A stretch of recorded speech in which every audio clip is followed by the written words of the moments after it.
quebrei a imagem da Virgem Maria. Mas não sabia que estava prestes a enfrentar algo que mudaria a minha vida para sempre. Se inscreva no canal para acompanhar outras vidas que foram libertadas pela fé. Naquele dia de junho de 2019, quando destruí a imagem da Virgem Maria na casa da Dona Josefa, eu não imaginava que estava assinando minha própria sentença.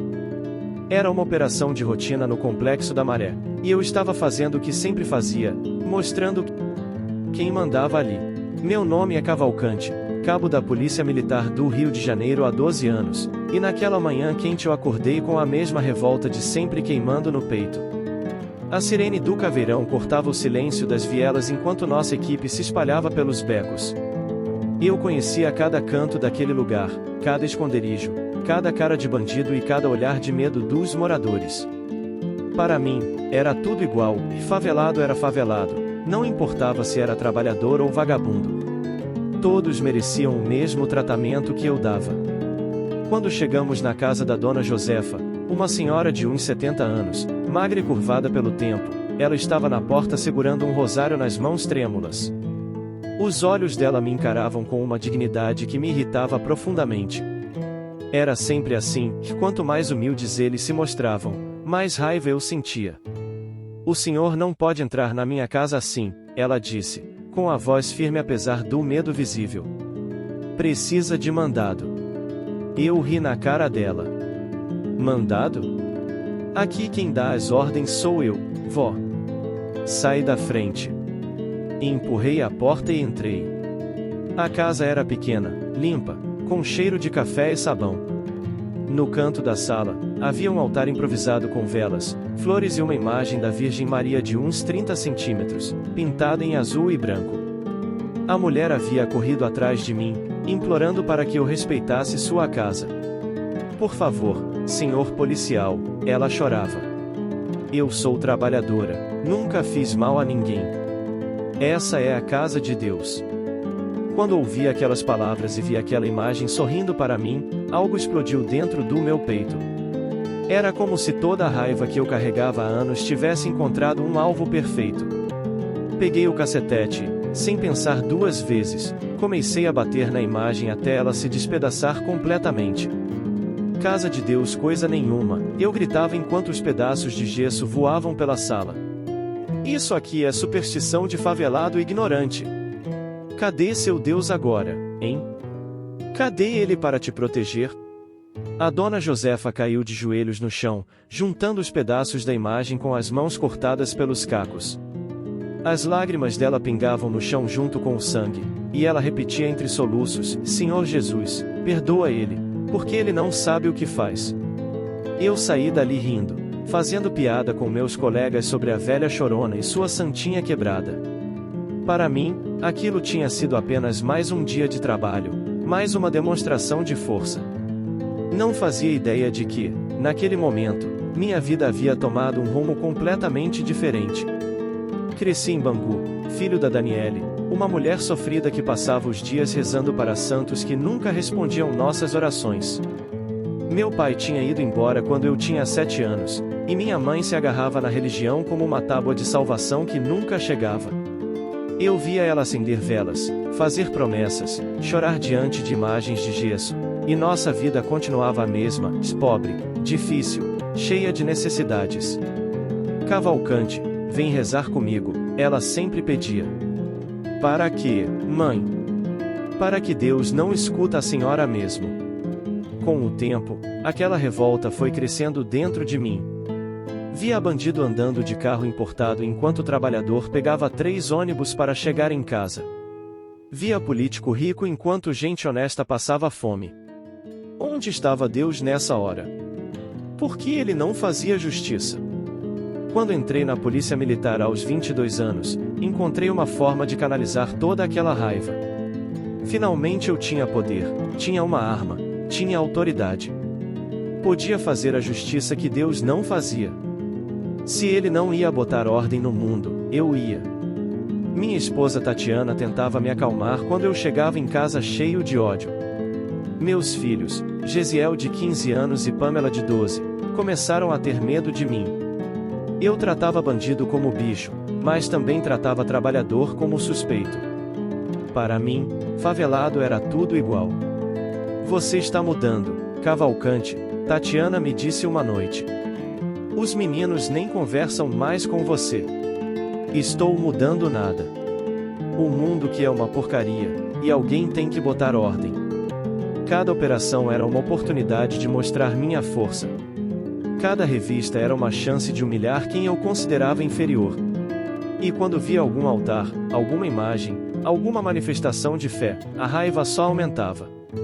Como aquela gente podia acreditar em algo que claramente não funcionava?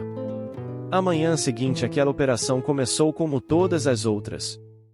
Levantei cedo, tomei meu café amargo e peguei o caminho para o batalhão.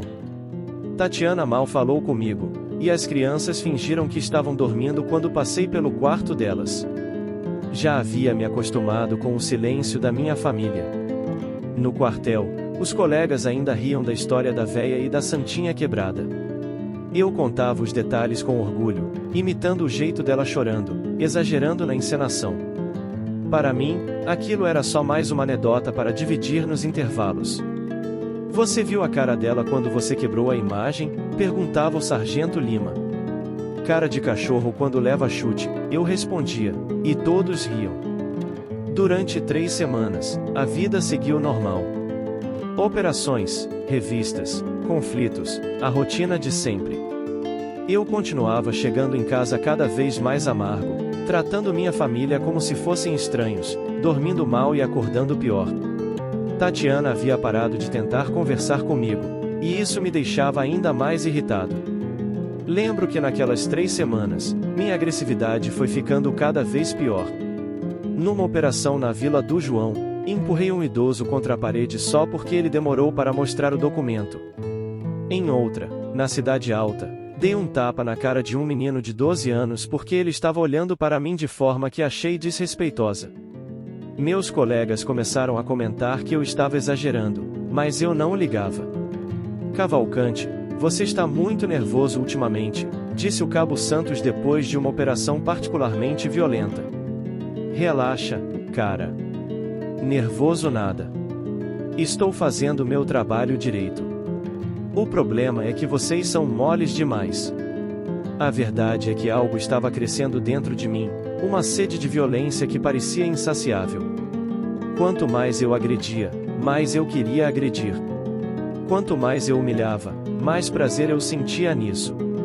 Era como se destruir aquela imagem da Dona Josefa tivesse liberado uma fera que eu não sabia que existia.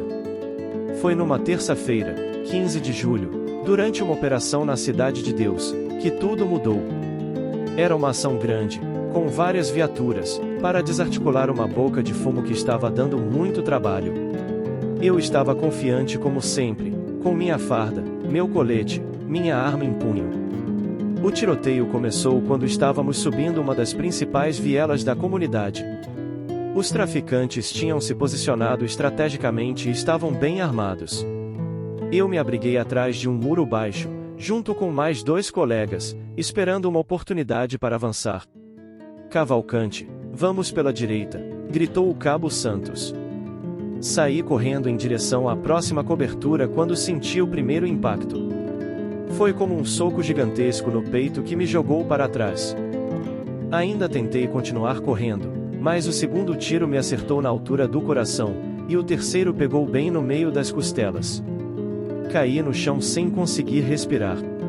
O sangue começou a sair pela boca, e eu sentia como se tivesse fogo dentro do peito. Meus colegas gritavam meu nome, pedindo apoio médico pelo rádio, mas eu sabia que estava morrendo. O barulho dos tiros foi ficando distante, e tudo começou a escurecer. Foi aí que as coisas estranhas começaram a acontecer. Primeiro foi um perfume de rosas que apareceu do nada, bem forte, bem doce, incompatível com aquele lugar cheio de pólvora e sangue. Depois comecei a ouvir uma voz de mulher me chamando pelo nome, suave, carinhosa, como se me conhecesse há muito tempo. Cavalcante. Cavalcante. Eu tentava falar que não conseguia me mover, mas não saía som da minha boca. A voz continuava, cada vez mais clara, e junto com ela veio uma sensação de que eu não estava sozinho. Havia alguém ali, cuidando de mim, mesmo eu não conseguindo ver quem era. O SAMU chegou depois de 20 minutos que pareceram 20 horas. Os paramédicos fizeram os primeiros socorros ali mesmo, estancaram o sangramento como puderam e me levaram correndo para o Hospital Getúlio Vargas. Durante todo o trajeto, entre a consciência e o desmaio, eu continuava sentindo aquele perfume e ouvindo aquela voz. No hospital, foi um corre-corre danado. Médicos, enfermeiros, maquinários, todo mundo falando que eu não ia aguentar. Os tiros tinham perfurado o pulmão, atingido artérias importantes, e havia muito sangue interno. Dr. Marcos, o cirurgião que me atendeu, explicou para minha família que minhas chances eram quase zero. Foram 3 tiros no tórax, ele disse para Tatiana no corredor. Pelo que conseguimos ver nos exames, um deles passou a 2 milímetros do coração. É um milagre ele estar vivo até agora. Mas eu continuava vivo, contra todas as expectativas médicas. Fiquei 40 dias entre a vida e a morte, conectado a tubos e máquinas, recebendo sangue, respirando com a ajuda de aparelhos. Era como se algo invisível estivesse me segurando, impedindo que eu morresse. Durante esse tempo, as visões ficaram mais frequentes e mais claras. Sempre a mesma figura, de uma mulher de vestido azul, com um manto cobrindo a cabeça, estendendo a mão para mim. Ela não falava, mas eu sentia que estava tentando me ajudar. No início, eu gritava para ela ir embora, mesmo sem conseguir emitir som. Sai daqui. Eu não preciso de você. Deixe eu morrer em paz. Mas ela não ia embora. Continuava ali, paciente, com aquele sorriso sereno, esperando. E a cada dia que passava, minha revolta ia diminuindo e dando lugar a uma tristeza profunda. Minha família se desfez durante esses 40 dias. Tatiana veio me visitar nas primeiras semanas, mas depois parou de aparecer. Soube pelos médicos que ela havia pedido separação e se mudado com as crianças para a casa da mãe dela. Meus filhos não quiseram nem me ver no hospital. Eles têm medo do pai deles, Tatiana explicou para o Dr. Marcos.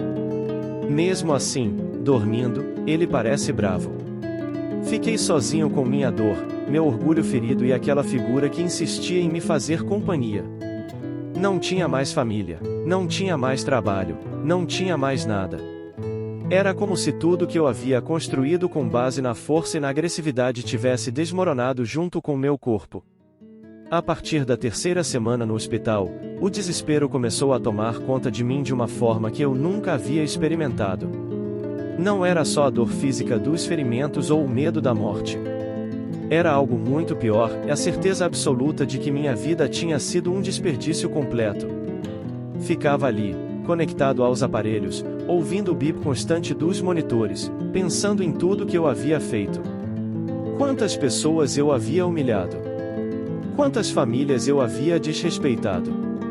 Quantas vezes eu pisoteei a fé alheia só porque não conseguia entender a minha própria? A imagem da Dona Josefa não saía da minha cabeça.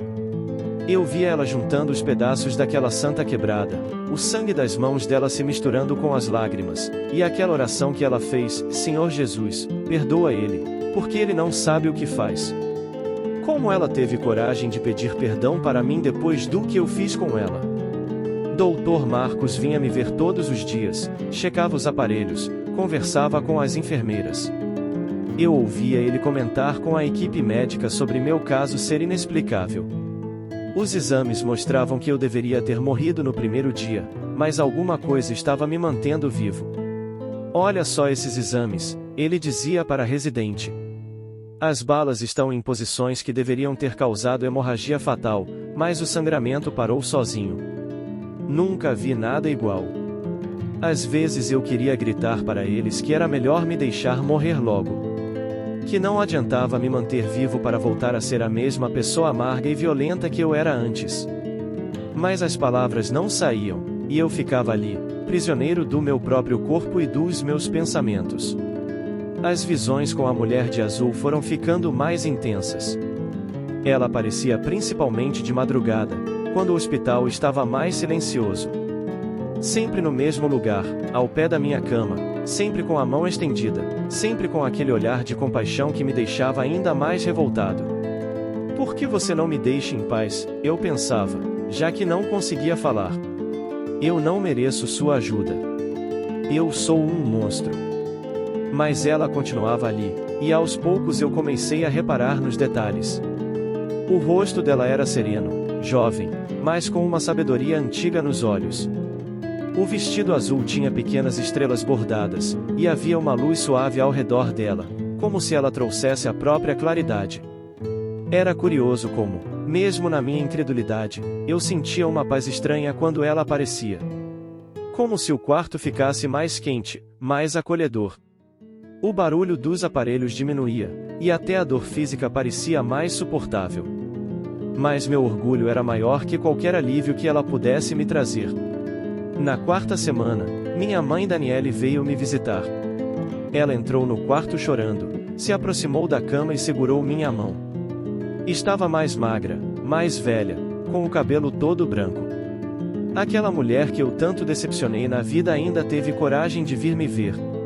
Meu filho, ela sussurrou, eu nunca parei de rezar por você. Mesmo quando você falava que Deus não existia, mesmo quando você saía de casa cheio de raiva, eu sempre pedi para Nossa Senhora cuidar do meu menino. Ela ficou ali durante 2 horas, falando comigo como se eu pudesse responder, contando sobre a vizinhança, sobre as orações que fazia todos os dias pela minha recuperação. Quando ela saiu, deixou um terço em cima da mesa de cabeceira. Sei que você não gosta dessas coisas, ela disse antes de ir embora, mas uma mãe nunca desiste do filho.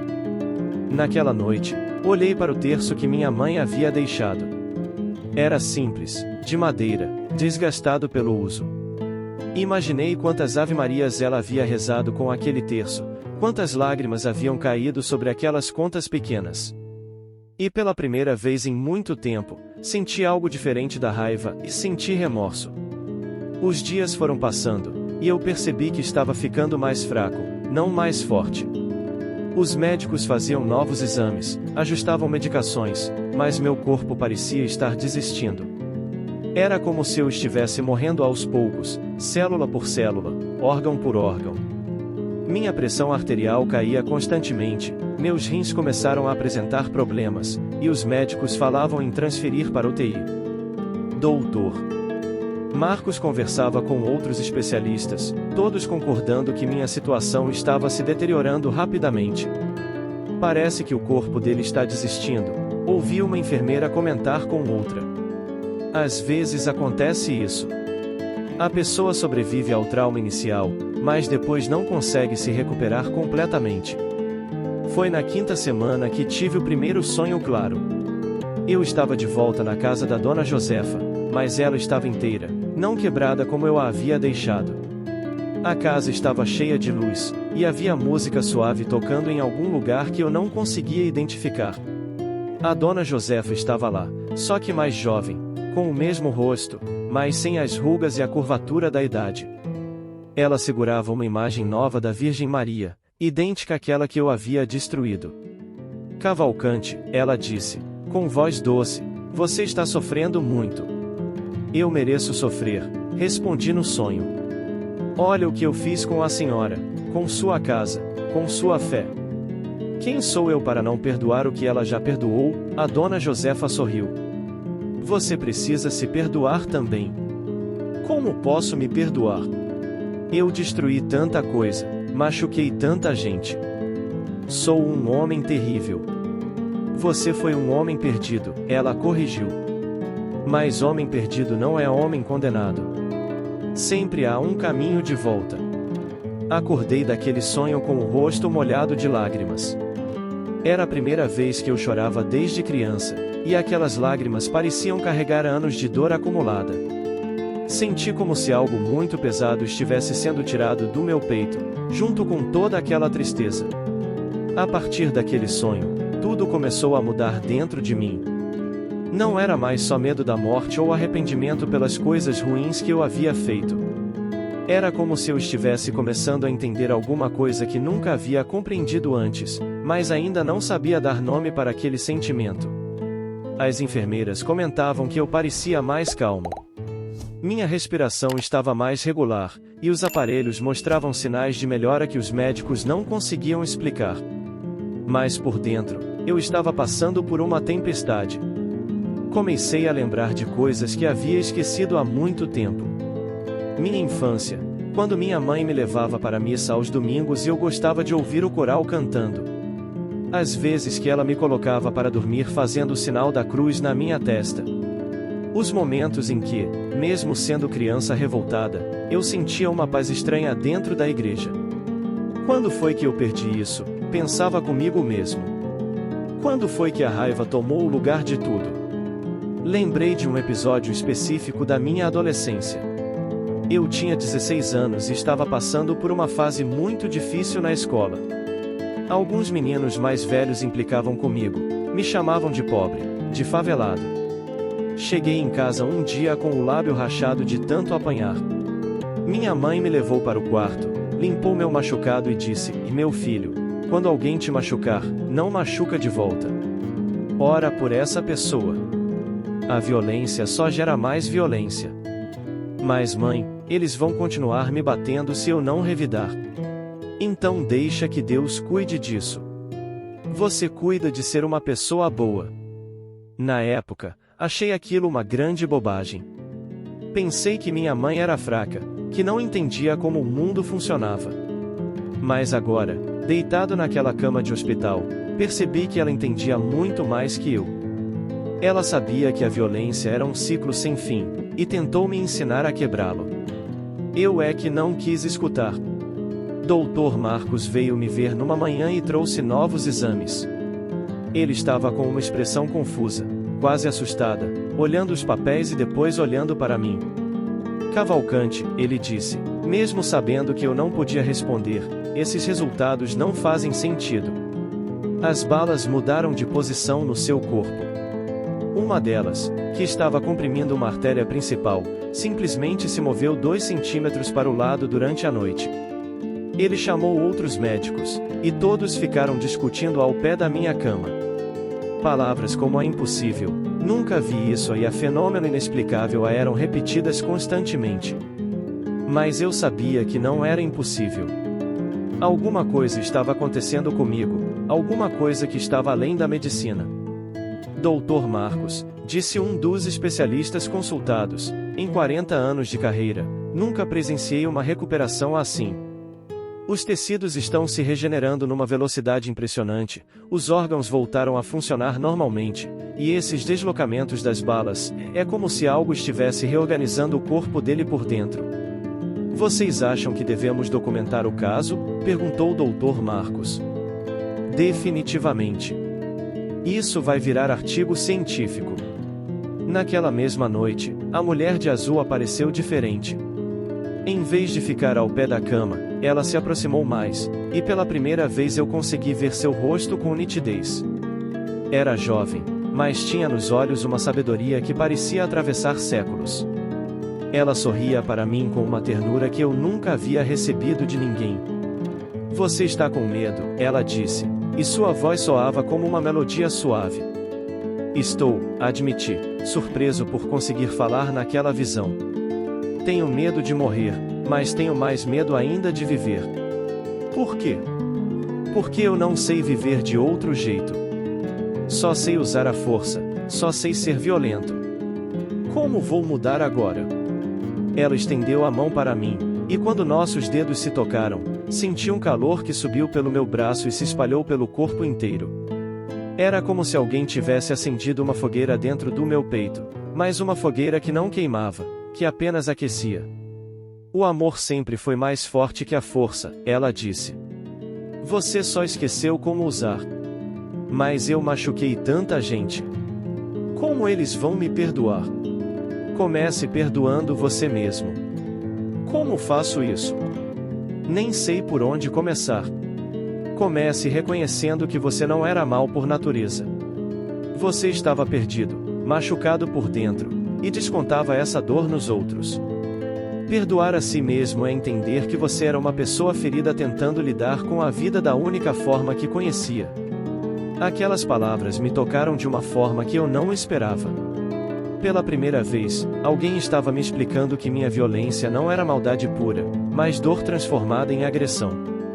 Isso não justificava o que eu havia feito, mas me ajudava a entender como havia chegado até ali. Acordei daquele sonho, ou visão, ou sei lá o que era, com uma sensação completamente diferente. Pela primeira vez em 40 dias, não senti raiva ao abrir os olhos. Não senti desespero. Senti uma coisa que eu não sabia nem como chamar, mas que parecia com esperança. Os próximos dias foram de recuperação inexplicável. Meus pulmões começaram a funcionar melhor, a pressão estabilizou, e eu consegui sair do respirador artificial. Dr. Marcos e toda a equipe médica estavam perplexos com a rapidez da minha melhora. 42 dias atrás, eu daria 1% de chance de sobrevivência, ele comentou com a enfermeira-chefe. Hoje, ele está praticamente curado. Nunca presenciei nada parecido. Doutor, disse a enfermeira Ana, uma senhora evangélica que cuidava de mim durante o turno da noite, às vezes a medicina não explica tudo. Às vezes Deus interfere de formas que a gente não consegue entender. Ana, você sabe que eu sou médico há 30 anos. Acredito na ciência, nos procedimentos, nos medicamentos. Mas esse caso está me fazendo questionar algumas certezas. Mas a recuperação física era só uma parte do que estava acontecendo. Por dentro, eu sentia como se estivesse sendo reconstruído pedaço por pedaço, como se cada pensamento ruim estivesse sendo substituído por algo melhor. Não era automático, eu tinha que fazer um esforço consciente, mas pela primeira vez na vida eu queria mudar de verdade. Comecei a rezar. Não sabia direito como, porque havia passado tanto tempo desprezando a oração, mas tentava formar palavras de gratidão na minha mente. Agradecia por estar vivo, agradecia pelos médicos, até mesmo agradecia pelos tiros que eu havia levado, porque sem eles eu nunca teria parado para repensar minha vida. As primeiras orações foram estranhas, desajeitadas. Deus, se o Senhor existe mesmo, me ajuda a entender o que está acontecendo comigo. Me ajuda a ser uma pessoa melhor. Era simples assim, sem formalidade, sem decoreba, só um homem perdido tentando falar com algo maior que ele. Minha mãe voltou a me visitar na sexta semana, e dessa vez eu já conseguia falar algumas palavras. Quando ela entrou no quarto, a primeira coisa que consegui dizer foi: "Me perdoa, mãe." Ela desabou em lágrimas ali mesmo, segurou minha mão e começou a agradecer a Deus em voz alta. Durante anos, ela havia rezado para que eu encontrasse a paz, e finalmente suas orações estavam sendo respondidas. Eu sempre soube que meu menino estava perdido dentro de tanta raiva, ela chorou. Mas eu nunca parei de pedir para Nossa Senhora trazer você de volta. A senhora tinha razão sobre tudo, mãe. Desculpa por ter sido tão teimoso. Filho, uma mãe não precisa de pedido de desculpa. Uma mãe só precisa ver o filho bem. E você está bem agora, eu posso sentir. Você está em paz. Naquele momento, olhando para minha mãe chorando de alegria ao meu lado, eu compreendi que o perdão não era só uma palavra bonita. Era uma força real, capaz de reconstruir o que parecia estar completamente destruído. E se minha mãe conseguia me perdoar depois de tanta decepção, talvez outras pessoas também conseguissem. Mãe, perguntei, como a senhora conseguiu nunca desistir de mim? Porque eu te conhecia antes da raiva tomar conta. Eu lembrava do menino doce que você era, que gostava de me ajudar na cozinha, que chorava quando via animal machucado na rua. Eu sabia que esse menino ainda estava lá dentro, só precisava ser encontrado. Na 7ª semana de internação, Dr. Marcos me deu alta médica. Era algo que ele mesmo não conseguia acreditar, mas todos os exames indicavam recuperação total. As balas haviam sido absorvidas pelo organismo de forma inexplicável, os tecidos cicatrizaram sem deixar sequelas graves, e meus órgãos voltaram a funcionar perfeitamente. Cavalcante, ele me disse no dia da alta, em 30 anos de medicina, nunca vi nada parecido. Pelos meus conhecimentos, você deveria estar morto. Pelos exames, você está mais saudável que muita gente que nunca levou um tiro. Não tenho explicação científica para isso. Doutor, respondi, ainda com a voz fraca, às vezes as explicações não vêm da ciência. Às vezes vêm de lugares que a gente nem imagina. Ele me olhou com curiosidade. Você mudou muito nessas 7 semanas, Cavalcante. Não é só fisicamente. Você parece, diferente. Eu sou diferente, doutor. O homem que deu entrada aqui morreu mesmo. Quem está saindo é outra pessoa. Eu sabia que ele estava certo. O que havia acontecido comigo não tinha explicação médica. Era outra coisa, algo muito maior do que eu conseguia compreender completamente, mas que eu sentia no fundo do coração. Quando saí do hospital, não tinha para onde ir. Minha família havia se mudado, meu apartamento estava abandonado há quase 2 meses, e eu tinha sido afastado da polícia militar por tempo indeterminado. Estava sozinho no mundo, mas pela primeira vez isso não me deixava desesperado. Peguei um ônibus e fui direto para o Complexo da Maré. Precisava encontrar a Dona Josefa. Não sabia se ela ia querer me receber, se ia ter coragem de olhar na minha cara depois do que eu havia feito, mas eu tinha que tentar. Sentia que não conseguiria seguir em frente sem pedir perdão para ela. A comunidade estava igual, com o mesmo movimento de sempre, as mesmas casas apertadas, os mesmos becos estreitos. Mas eu estava diferente. Onde antes eu via apenas desordem e criminalidade, agora conseguia enxergar famílias tentando sobreviver, pessoas simples lutando por dignidade, crianças brincando apesar de todas as dificuldades. Algumas pessoas me reconheceram na rua. Houve olhares de desconfiança, sussurros, dedos apontados. Não é aquele policial que quase morreu? Ouvi alguém comentar. O que ele está fazendo aqui? Perguntou outro. Mas eu continuei caminhando, sem pressa, sem medo, sem agressividade. Quando cheguei na rua da Dona Josefa, meu coração estava disparado. Bati na porta com delicadeza, muito diferente da forma violenta como eu havia entrado naquela casa 2 meses antes. Ouvi passos lentos se aproximando, e a porta se abriu devagar. Ela estava lá, mais magra, mais curvada, mas com os mesmos olhos serenos que eu lembrava. Quando me viu, não demonstrou medo ou raiva. Apenas me encarou em silêncio por alguns segundos, como se estivesse reconhecendo uma pessoa diferente no mesmo corpo. Dona Josefa, consegui dizer, com a voz embargada, eu vim pedir perdão pela senhora. Ela continuou me olhando, e eu vi lágrimas começando a formar nos olhos dela. Sem dizer uma palavra, fez um gesto para que eu entrasse. A casa estava exatamente igual, mas onde antes havia o altar com a imagem que eu destruí, agora havia apenas um crucifixo pequeno na parede. Me ajoelhei ali mesmo, no meio da sala, e as palavras saíram de uma forma que eu nunca imaginei que conseguiria falar. Eu sou um monstro. Não tenho desculpa para o que fiz aqui. Destruí a coisa mais importante da casa da senhora, desrespeitei sua fé, humilhei a senhora na frente dos vizinhos. Não mereço perdão, mas estou implorando mesmo assim. Dona Josefa se aproximou de mim, colocou a mão na minha cabeça e disse: Filho, eu perdoei você no mesmo dia que aconteceu.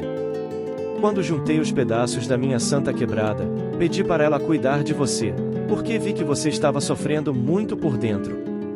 Como a senhora conseguiu pedir para cuidar de mim depois do que eu fiz? Porque quem sofre muito às vezes machuca os outros sem saber por quê. E Nossa Senhora sempre cuida de quem está perdido. Ela me ajudou a levantar e foi até o quarto. Voltou trazendo uma sacola de pano, e quando abriu, tirou de dentro uma imagem nova da Virgem Maria, idêntica àquela que eu havia destruído. 3 dias depois que você saiu daqui, ela contou, sonhei com Nossa Senhora. Ela me disse que você ia voltar, arrependido, e pediu para eu comprar uma imagem nova para te dar. Disse que você ia precisar dela. Peguei a imagem nas mãos e comecei a chorar como uma criança. Era impossível acreditar que aquela mulher, depois de tanta humilhação, havia sonhado comigo e ainda por cima comprado uma santa nova para me dar de presente. Como existia amor assim no mundo? Dona Josefa, eu não mereço isso. Ninguém merece o amor de Deus, filho. A gente recebe porque Ele quer dar, não porque a gente é digno. Mas como a senhora teve certeza de que era verdade? O sonho, digo. Filho, quando você vive tanto tempo falando com Deus, aprende a reconhecer quando Ele fala de volta. E ela me disse tanta coisa sobre você, coisas que só quem te conhece de verdade saberia. O que ela disse? Disse que você era um menino machucado dentro de um corpo de homem. Disse que sua raiva vinha da dor, não da maldade. E disse que você ia se tornar um instrumento de paz, se conseguisse perdoar a si mesmo. Saí da casa dela carregando a imagem e carregando também uma lição que mudaria a minha vida para sempre. O perdão verdadeiro não espera merecimento, ele é dado gratuitamente, como um presente que a gente não pode comprar nem conquistar. Nos dias seguintes, comecei a frequentar a igreja da comunidade onde Dona Josefa congregava.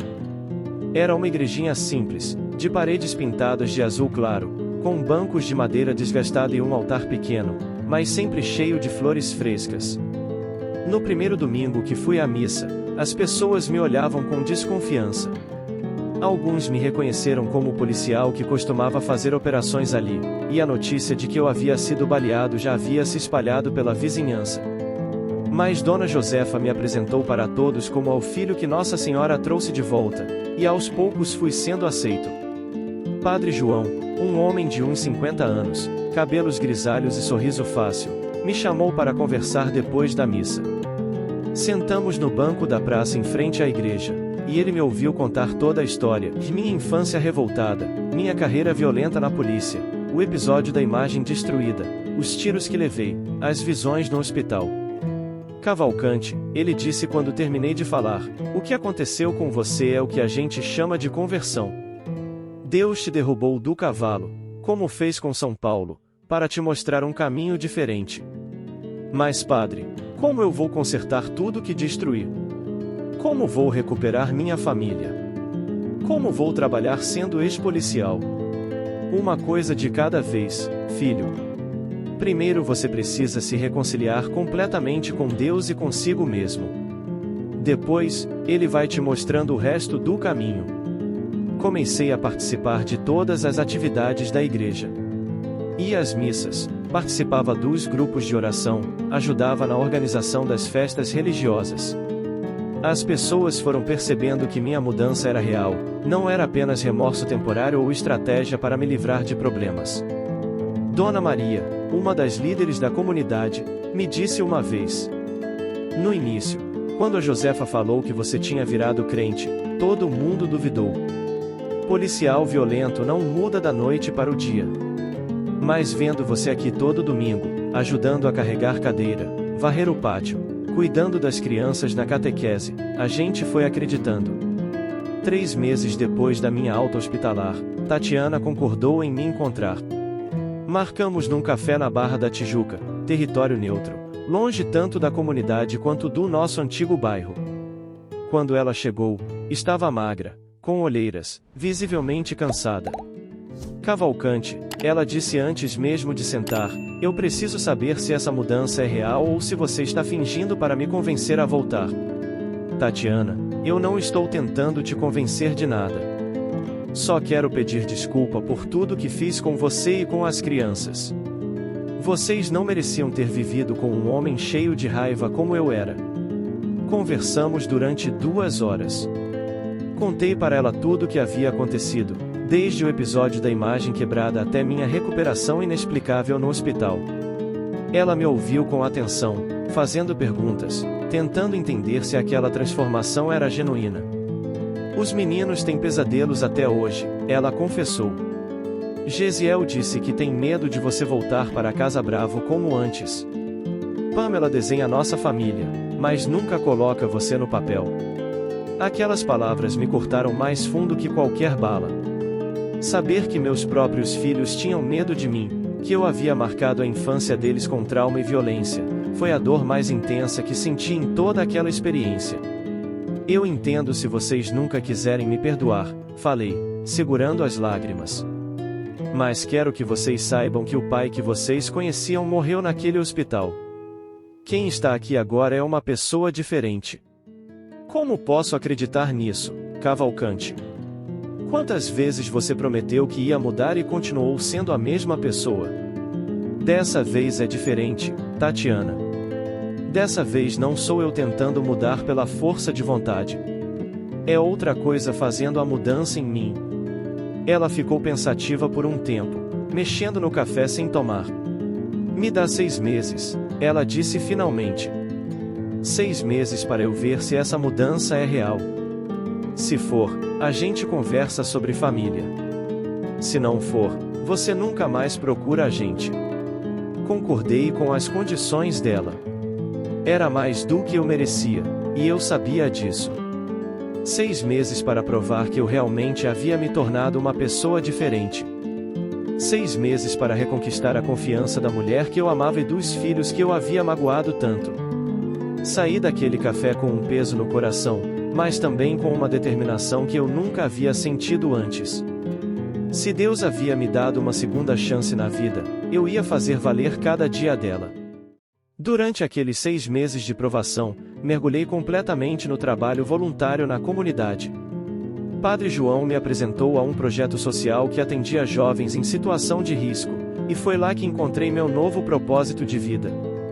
O projeto funcionava numa casa alugada, com 2 salas pequenas onde oferecíamos reforço escolar, oficinas de artesanato e conversas sobre prevenção às drogas. Eu ficava responsável pelas atividades esportivas e pelas palestras sobre os perigos da violência. No primeiro dia, quando me apresentaram para os meninos, a reação foi exatamente o que eu esperava. Um deles, o Rafael de 16 anos, me encarou com desconfiança e disse: "Ô tio, você é aquele PM que batia na galera aqui na comunidade, né? Meu primo me falou de você." "Era", respondi sem tentar me esconder. "Mas hoje estou aqui para tentar consertar o mal que fiz." "Como assim consertar? Você vai ressuscitar quem morreu nas suas operações?" A pergunta dele me acertou como um murro no estômago. Eu nunca havia parado para pensar quantas vidas foram perdidas por causa da minha violência, quantas famílias foram destruídas pelas minhas ações. Mas em vez de me defender ou sair de perto, resolvi ser totalmente honesto. "Rafael, você tem razão. Eu não posso trazer ninguém de volta. Não posso apagar o mal que fiz. Mas posso tentar evitar que outros meninos como você entrem no caminho da violência, seja como policial ou como bandido." Durante as semanas seguintes, conquistei a confiança dos jovens não através de palavras bonitas, mas através de ações concretas. Quando Marcelo, de 15 anos, foi expulso da escola por briga, eu fui lá conversar com a diretora e consegui uma nova chance para ele. Quando a mãe da Jéssica perdeu o emprego, ajudei a família com cesta básica até ela se recolocar no mercado. Padre João observava meu trabalho de perto e, uma tarde, me chamou para conversar em particular. "Cavalcante, você percebeu a mudança nos meninos desde que começou a trabalhar com eles? Percebo que eles estão mais confiantes, mais interessados nos estudos. É mais que isso, filho. Você está sendo um pai para quem nunca teve pai presente. Está mostrando para eles que homem de verdade não é quem bate, é quem protege." Aquelas palavras me tocaram profundamente. Eu, que havia sido um pai tão ruim para meus próprios filhos, estava tendo a chance de ser uma referência positiva para outros meninos. Era como se Deus estivesse me dando a oportunidade de praticar a paternidade que eu deveria ter exercido em casa. No 4º mês daquele período de provação, Tatiana apareceu de surpresa no projeto social. Ela disse que queria ver com os próprios olhos como eu estava passando meus dias, se realmente havia mudado ou se estava apenas representando para conquistá-la de volta. "Apresenta ela para a galera, tio Cavalcante", pediu a Jéssica quando viu Tatiana chegando. "Pessoal, essa é a Tatiana, minha esposa", disse, mesmo sabendo que tecnicamente ainda estávamos separados. "Ô tia Tatiana", gritou Marcelo, "o tio Cavalcante está sempre falando da senhora e dos filhos dele. Diz que vocês são a coisa mais importante da vida dele." Tatiana passou a tarde inteira ali, observando como eu interagia com os jovens, como eles me respeitavam e se aproximavam de mim em busca de conselhos. Vi em seus olhos que ela estava surpresa com o que encontrou. Na saída, caminhamos juntos até o ponto de ônibus. Cavalcante, eu confesso que vim aqui esperando te pegar numa mentira, ela disse. Achei que ia encontrar você fingindo ser bonzinho para me impressionar. E o que você achou? Achei um homem que eu não conhecia. Aqueles meninos gostam de você de verdade. Eles confiam em você. E você parece em paz consigo mesmo. Estou em paz, Tatiana. Pela primeira vez na vida, acordo sem raiva, trabalho sem violência, e durmo sabendo que pelo menos tentei fazer algo de bom no mundo. Ela ficou calada por um tempo, olhando o movimento da rua. Gesiel me perguntou semana passada se o pai dele ainda existe ou se morreu no hospital, ela contou. Eu não soube o que responder. Responde que o pai antigo morreu mesmo. Mas que nasceu um pai novo, que quer muito conhecer os filhos de verdade desta vez. O reencontro com meus filhos aconteceu num domingo, na casa da minha sogra. Tatiana havia preparado o terreno durante semanas, conversando com Gesiel e Pamela sobre minha transformação, mostrando fotos minhas trabalhando no projeto social, explicando que eu era uma pessoa diferente agora. Mesmo assim, quando cheguei lá, senti a tensão no ar. Gesiel, agora com 16 anos, me cumprimentou com educação, mas mantendo distância. Pamela, de 13 anos, mal olhou na minha direção. Oi, filhos, disse, tentando controlar a emoção. Quanto tempo, não é? Oi, pai, Gesiel respondeu, formal demais para um filho falando com o próprio pai. Sentamos na sala, e eu percebi que eles estavam desconfortáveis. Não sabiam como agir comigo, porque a última lembrança que tinham era do pai violento e explosivo que morava com eles. Agora tinham na frente um homem calmo, humilde, pedindo licença para entrar na vida deles novamente. Pai, Gesiel disse depois de alguns minutos de silêncio, a mãe disse que você mudou, mas como a gente vai saber se é verdade? Era uma pergunta justa, direta, sem rodeios. Ele tinha direito de desconfiar.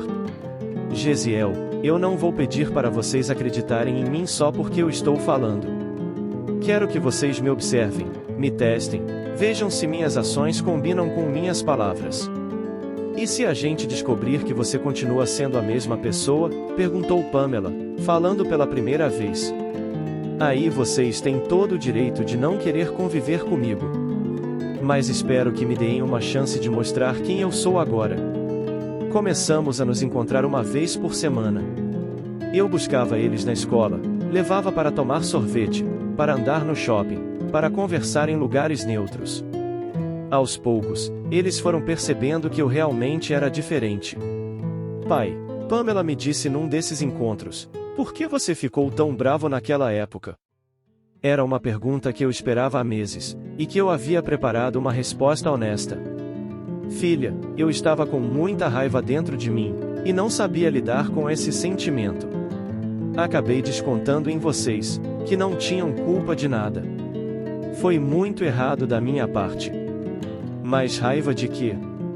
Raiva da vida, da pobreza, da injustiça, de Deus. Eu achava que o mundo era injusto comigo, e fiquei revoltado com tudo e com todos. E agora você não tem mais raiva? Tenho, às vezes. Mas aprendi que a raiva não resolve nada, só piora tudo. Aprendi que é melhor usar essa energia para ajudar as pessoas. Gesiel, que era mais reservado, demorou mais para se abrir. Mas num dia, quando estávamos jogando futebol num campinho perto de casa, ele parou no meio do jogo e me disse: Pai, eu tinha muito medo de ficar igual ao senhor. Como assim, filho? Medo de crescer e ficar violento como o senhor era. Às vezes eu sentia raiva e pensava, será que vou virar igual ao meu pai? Aquelas palavras me partiram o coração. Meu próprio filho tinha medo de herdar minha violência, minha incapacidade de lidar com os sentimentos.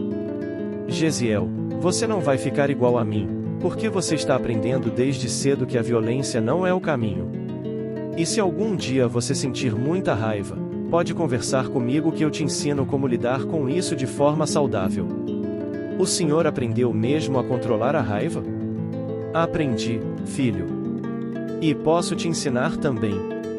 Depois de 6 meses de encontros semanais, de provações constantes, de reconstrução lenta da confiança, Tatiana me chamou para uma conversa definitiva. Cavalcante, ela disse, eu observei você durante todo esse tempo.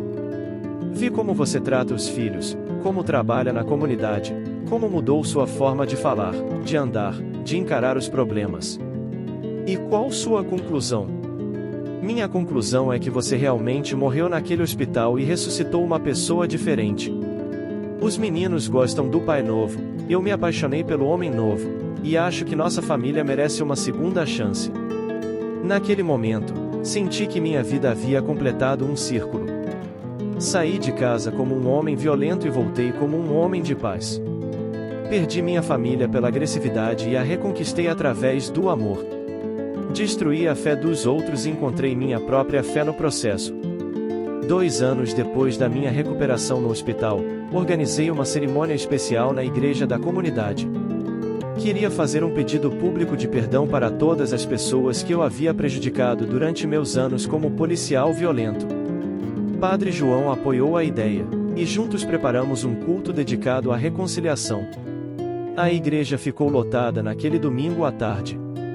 Vieram moradores da Maré, da Cidade de Deus, de Bangu, pessoas que eu havia humilhado, revistado com violência, desrespeitado durante operações.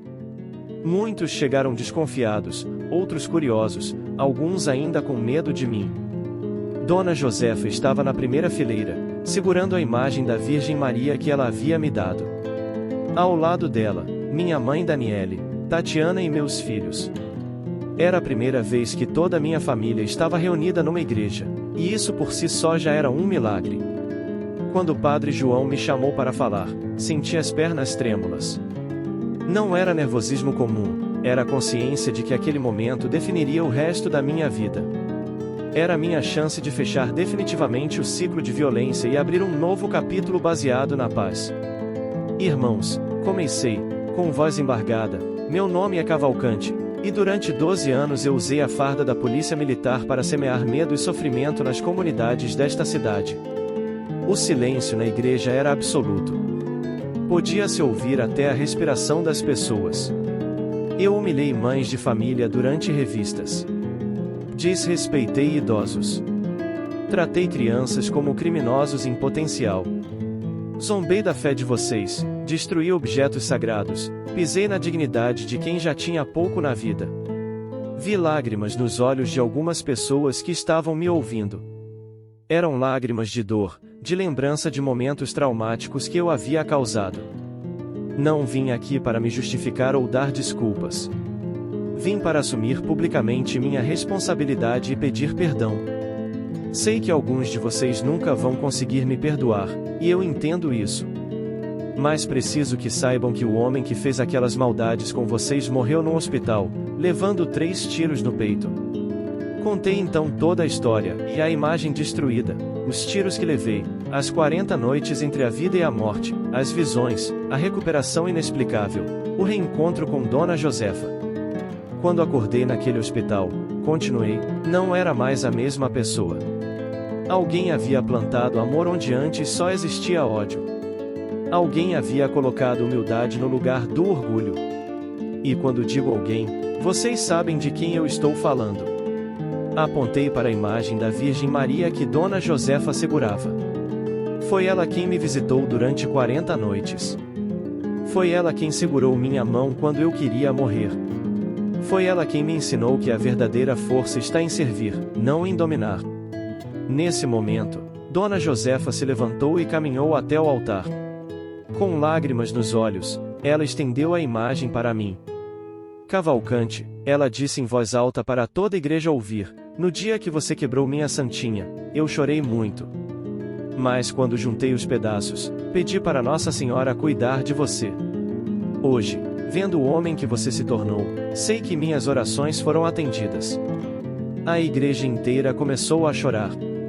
Era como se 40 anos de dor e ressentimento estivessem sendo lavados naquele momento.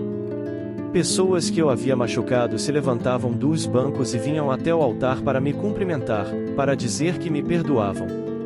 Seu Antônio, um senhor de 70 anos que eu havia abordado com truculência numa operação anos antes, se aproximou e disse: Cavalcante, quando você me jogou no chão na frente dos meus netos, eu desejei que você morresse. Hoje, vendo você aqui, peço perdão por ter desejado sua morte. Deus é maior que nossos corações pequenos. Hoje, 5 anos depois daquela cerimônia na igreja, trabalho integralmente no projeto social da comunidade. O que começou como 2 salas alugadas se transformou num centro de apoio que atende mais de 200 jovens por mês. Conseguimos parcerias com empresas, apoio do governo, e principalmente, a confiança total da comunidade. Meu trabalho consiste em conversar com adolescentes que estão no mesmo caminho que eu estive, cheios de revolta, flertando com a violência, achando que a força é a única forma de resolver problemas. Quando eles me veem um ex-policial que entende a linguagem deles, que já passou por onde eles estão passando. Tio Cavalcante, me disse o Jefferson na semana passada, como você conseguiu parar de ser violento? Jefferson, eu não consegui. Quem conseguiu foi Deus. Eu só parei de resistir e deixei Ele trabalhar em mim. Mas e a raiva? Como faz quando dá vontade de quebrar tudo? A raiva eu ainda sinto, filho. A diferença é que hoje eu uso ela para quebrar a injustiça, não para quebrar pessoas. Minha família está completamente reconstruída. Tatiana e eu renovamos nossos votos matrimoniais há 3 anos, numa cerimônia simples na mesma igreja onde pedi perdão publicamente. Gesiel, hoje com 21 anos, está cursando serviço social e quer trabalhar comigo no projeto.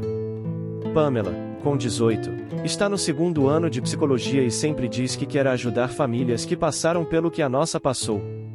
Minha mãe Daniele, agora com 75 anos, passa os domingos na nossa casa, contando para os netos as histórias que eu não tive paciência para ouvir quando criança.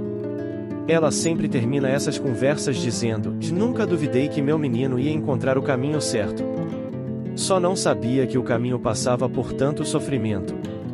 Dona Josefa, que hoje tem 82 anos, virou praticamente uma segunda mãe para mim. Toda sexta-feira vou visitá-la, levando alguma coisa para sua casa, mas principalmente indo buscar os conselhos sábios que só quem passou por muita coisa na vida pode dar. Cavalcante, ela me disse recentemente: você sabe qual foi o dia mais feliz da minha vida? Qual, Dona Josefa? O dia que você voltou na minha casa para pedir perdão. Naquele dia eu vi o poder de Deus funcionando de verdade. Vi que não existe coração tão duro que ele não possa amolecer. Às vezes, quando estou sozinho, pego a imagem da Virgem Maria que ela me deu e fico pensando em como minha vida mudou completamente.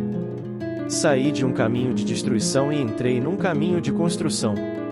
Troquei a arma pelo abraço, a violência pela paciência, o medo pela esperança. Não sou mais cabo da polícia militar. Sou educador social, pai presente, marido carinhoso, filho grato, e principalmente, homem de fé. Descobri que a verdadeira força não está em fazer os outros te temerem, mas em fazer eles confiarem em você. Cada manhã quando acordo, agradeço por estar vivo. Não só biologicamente vivo, mas vivo no sentido pleno da palavra, capaz de amar, de servir, de construir, de perdoar e de ser perdoado. Cada jovem que passa pelo nosso projeto e escolhe um caminho diferente da violência é uma vitória que divide comigo. Aprendi que Deus não desiste de ninguém, mesmo quando a pessoa desiste de si mesma. Aprendi que o amor é mais poderoso que qualquer arma. Aprendi que a fé verdadeira não está em acreditar em milagres impossíveis, mas em aceitar ser transformado por eles. Se você já se sentiu perdido, dominado pela raiva, achando que não tem mais jeito para a sua vida, quero te dizer que sempre tem jeito. Sempre há uma mão estendida esperando você ter coragem de segurá-la. Às vezes essa mão aparece nos momentos mais inesperados, através das pessoas mais improváveis, nos lugares onde você menos imagina. O que te move em tempos de incerteza? Para mim, hoje, é a certeza de que cada dia é uma oportunidade nova de semear paz onde antes só havia guerra, amor onde só havia ódio, esperança onde só havia desespero. E isso, meus irmãos, faz toda a diferença.